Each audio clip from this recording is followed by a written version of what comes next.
వక్ఫ్ board బిల్లుపై ఇవాళ కీలక సమావేశం హైదరాబాద్ లో జరగబోతోంది. దానికి సంబంధించిన బ్రేకింగ్ న్యూస్ చూస్తున్నాము.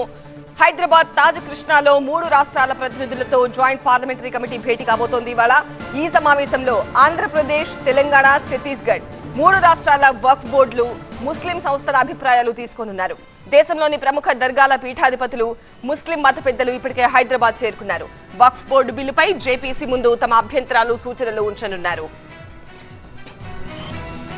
ఈ సమావేశంలో తమ అభ్యంతరాలు జేపీసీ ముందు ఉంచుతామంటున్నారు తెలంగాణ వక్ఫ్ బోర్డు చైర్మన్ అజ్మతుల్లా హుసేని.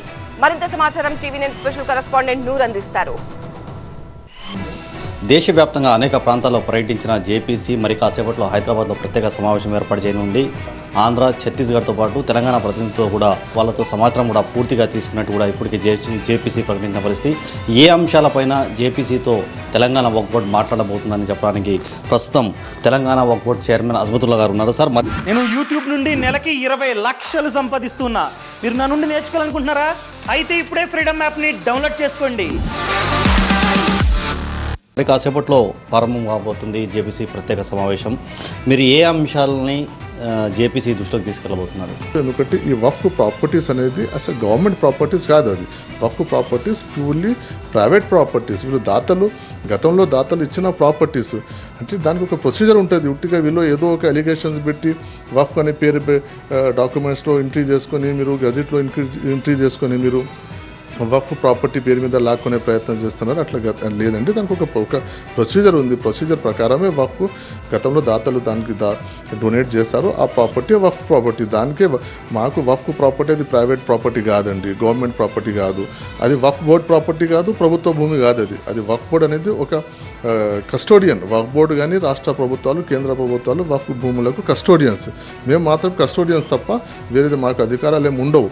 దానికి వీళ్ళు ఏదో చట్ట సవరణ అంటే వీళ్ళ పెద్ద ఫ్యామిలీస్లకు, రియల్ ఎస్టేట్స్కు, ఇండస్ట్రియలిస్ట్కు వాళ్ళు కట్టబెట్టడానికి భూములు, వక్ఫ్ భూములు, మైనార్టీ భూములు పెట్టడానికి వీళ్ళు ఒక ప్రయత్నం చేస్తారు తప్ప వేరేది ఏం లేదు. ఆంధ్రాతో పాటు ఛత్తీస్గఢ్ నేతలు కూడా ఇక్కడ పార్టిసిపేట్ చేస్తున్నారు. వాళ్ళతో మీరు మాట్లాడినప్పుడు వాళ్ళు ఏం చెప్పబోతున్నారు సార్?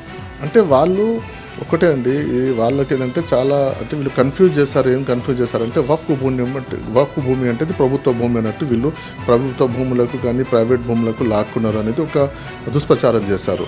దానికే మేము అన్ని రాష్ట్రాల చైర్మన్లతో కానివ్వండి, పొలిటికల్ పార్టీస్తో కానివ్వండి మాట్లాడడం జరిగింది. ఎందుకంటే ఈ బిల్లు పార్లమెంట్లో ఏ రోజు వస్తుందో, ఈవెన్ ఇండియా కూటమితో పాటు ఎన్డీఏ కూటమికి సంబంధించిన పొలిటికల్ పార్టీస్తో కూడా మేము మాట్లాడడం జరిగింది. మరి ముఖ్యంగా చంద్రబాబు నాయుడు గారితో కానివ్వండి, నితీష్ కుమార్ గారితో కానివ్వండి, చిరాగ్ పాస్వాన్ గారితో, అంటే వాళ్ళకు వాస్తవాలు చెప్పి కన్విన్స్ చేయడం జరిగింది. మా విన్నపం మేరకే జేపీసీ తెలంగాణలో ప్రత్యేక సమావేశం ఏర్పాటు చేస్తుంది. మా దగ్గర ఉన్న పూర్తి సమాచారం కూడా జేపీసీకి సమర్పించబోతున్నాము.